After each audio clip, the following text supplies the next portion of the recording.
So the next part is there's two questions, and I'm going to talk about these, try to answer these two questions.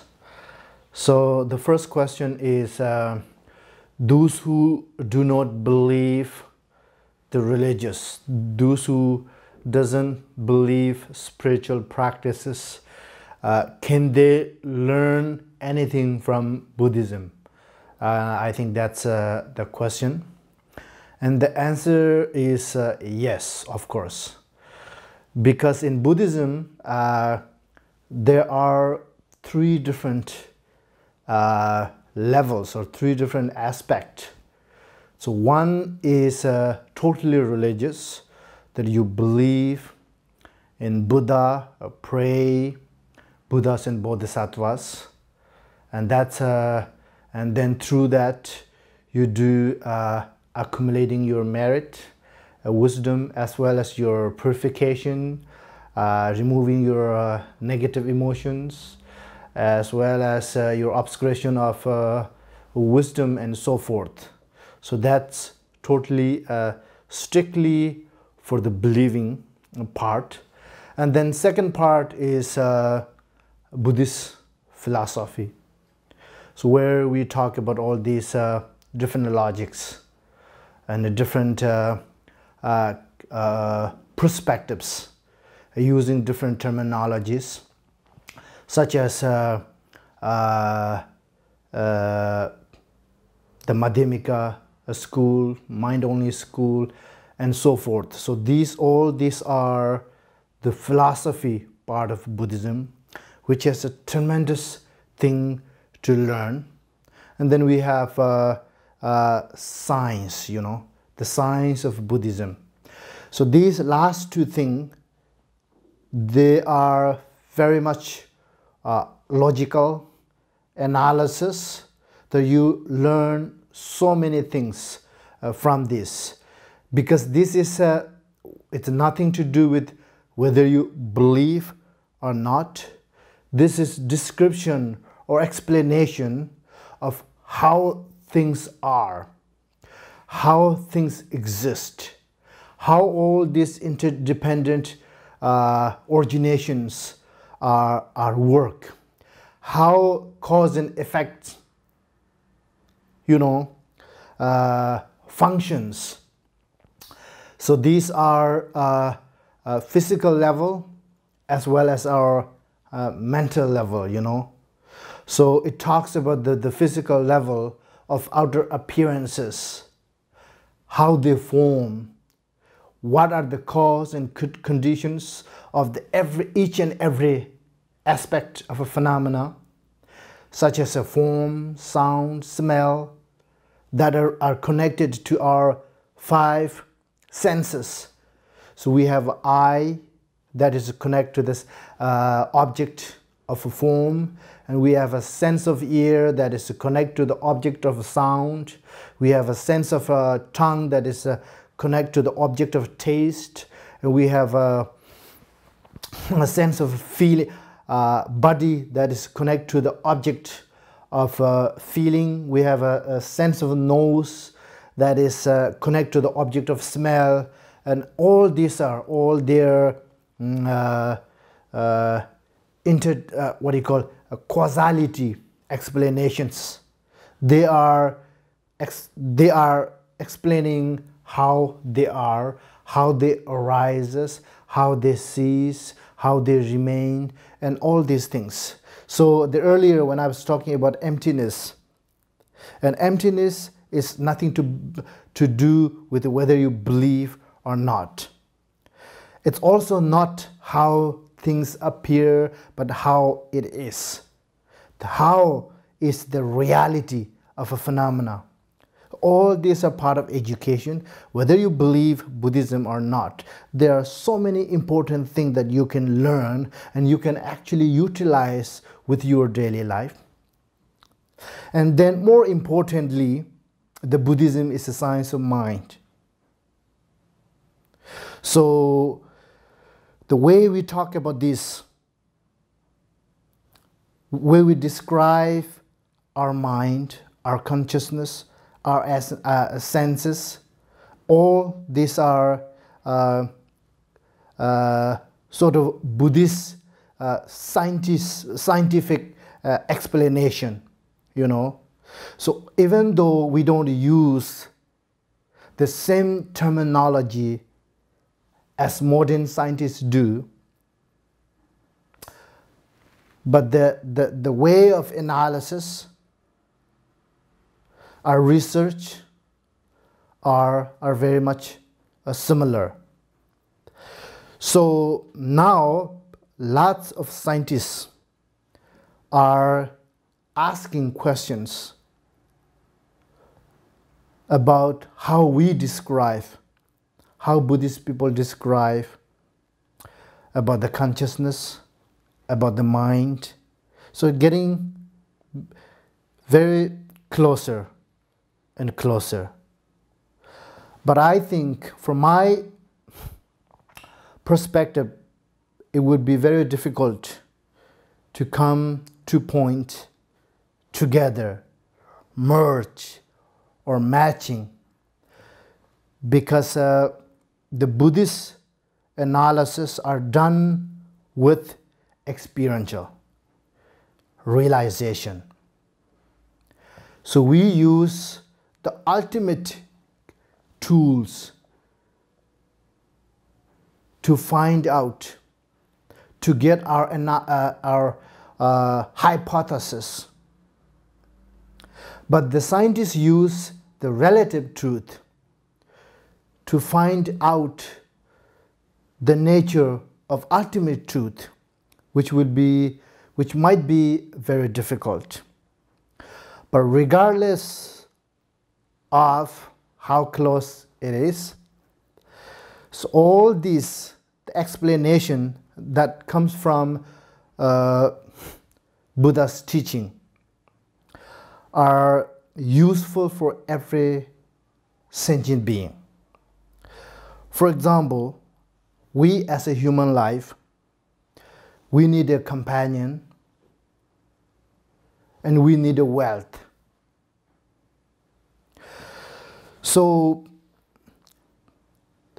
right now, a lot of us think that our happiness can achieve through external material. So we work so hard, day and night, to make money, to become ourselves richer and richer. But the question is, does external material give you real happiness? No. Of course, it does give certain level of happiness. It can solve certain problems, certain temporary problems, but it cannot give you everlasting happiness, that one that we are really seeking for. Because everlasting happiness has to come from our mind. So to have that happiness, we have to turn around and look into our mind, to analyze on mind nature and to rest on the nature of mind and to meditate, so that we can produce inner happiness from experience. So that's the real happiness. Because if we look outside, that try to find certain things that give us happiness, it has no limit. If you have one thing, then your hope goes beyond that. You want another thing. Let's say if you have one house, and you may want a second one. If you have a second one, you may want a third one. If you have a $1 million, you want 2. If you have a 2, you want 3. So our mind is too ambitious. It's never satisfied. So for instance, for these kind of problems, what Buddha said was containment. Containment means that you should be happy with whatever you have. If you appreciate with whatever you are getting in your daily life, enjoy with whatever you are having, then happiness is right there. You don't have to go anywhere around. Happiness is right there. That's called containment. So he said that containment is the best wealth. That is the wealth that gives you everlasting happiness. Happy with whatever you have. And then the second thing that we need to have our life happier, we need friends, we need family, we need companion, we need community. But all these doesn't necessarily make you happy all the time. Sometimes it makes you happy, sometimes upset. It's like weather of type E. There's no certain.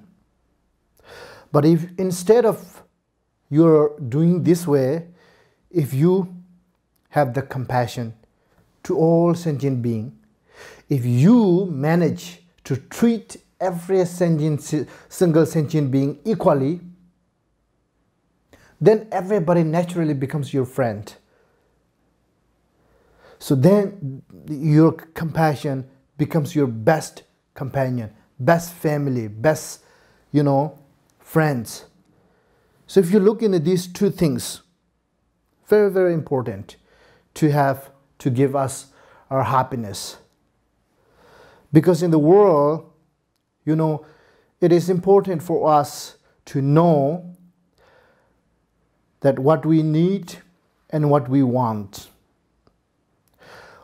If you know what you really need, you don't need too much thing. You need a comfortable place to live and enough food to eat and some transportation. That will give you, enough. But for our mind, what we want is we think what we need. If you look around, and so many people have so much thing in their house, which they don't actually need it. If you look in many people's closet, there are 50 sets of suit or 50 pairs of shoes. Some of them you even haven't wear your whole life. So what you have is basically enough for next 5 lifetimes. But in our mind, we still want. Every new thing come, we wanted to buy it. We think we have to do it. But on the other hand, we have a problem with having enough money to pay for our rent, pay for our grocery.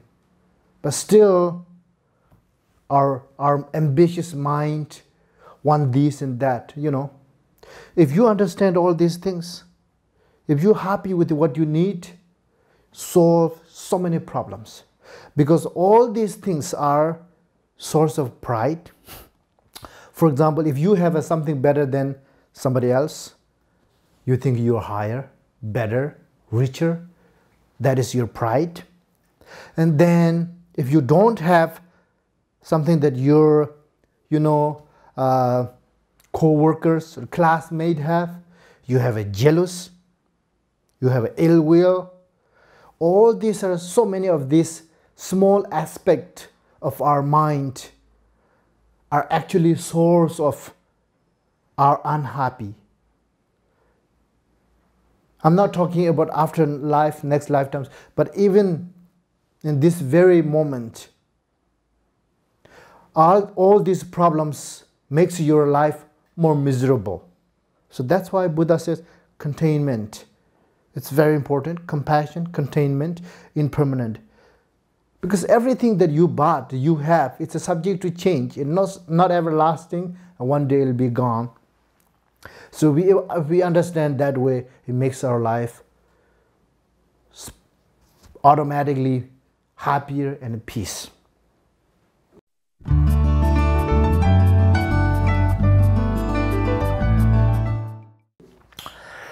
So the second question is, it is necessary to have listening, contemplating, and meditation to learn Buddhism. Okay, so it depends. You want to learn Buddhism to practice, to use for yourself and others, or you want to learn Buddhism just for information. So if you want to learn Buddhism just for information, you need to only listening and contemplating. You may not need meditation because it's only for your, education. It's only for your knowledge. It's only for your, research, information. Of course, you need to know, you need to have listening from master or somebody who knows. You need to listen all the explanations. And then you need to contemplate on this, what you have heard, because you wanted to understand everything precisely. So if your aim is just for your knowledge, you don't need all the three, you need only two. But if you want to be a Buddhist practitioner who want to achieve happiness, who want to free from suffering, who want to become Buddha, it is necessary to have these three things. Because what Buddha said was, my dharma is study and practice. So study is listening and contemplating are the study part, and then meditation is practice part. So you have to learn from your master, and then you have to contemplate on what you have learned from master until you totally understand everything without any doubt. So if you still don't understand, without contemplating, you listen and then meditation, maybe you're not doing correctly. So that's why you have to have a contemplation over and over until you understand everything without any doubt. Then we have to put our time on meditation. So meditation is actually method to become yourself on what you have listening and what you have contemplated on.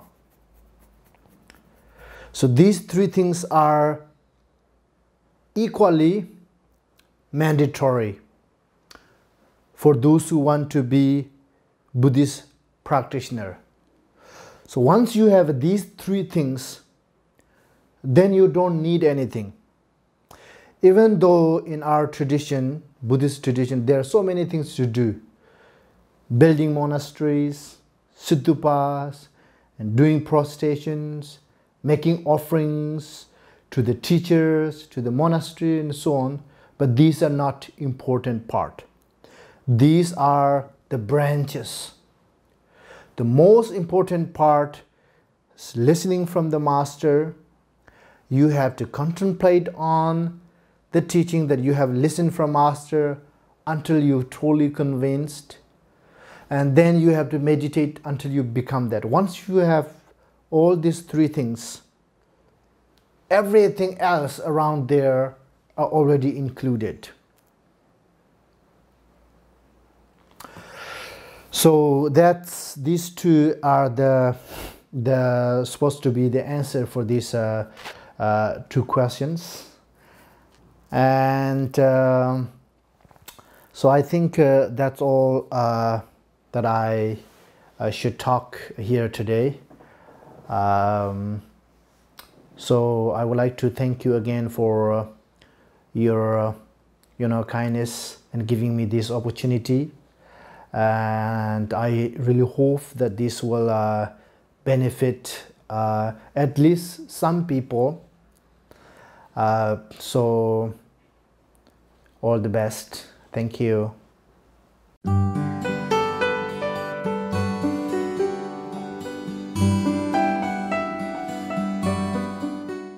这帮国盲学员的恶行陈雷，我们这里台湾藏传佛教网络电视台，希望经由这个平台释放大的予以批评、指正、护持与关爱。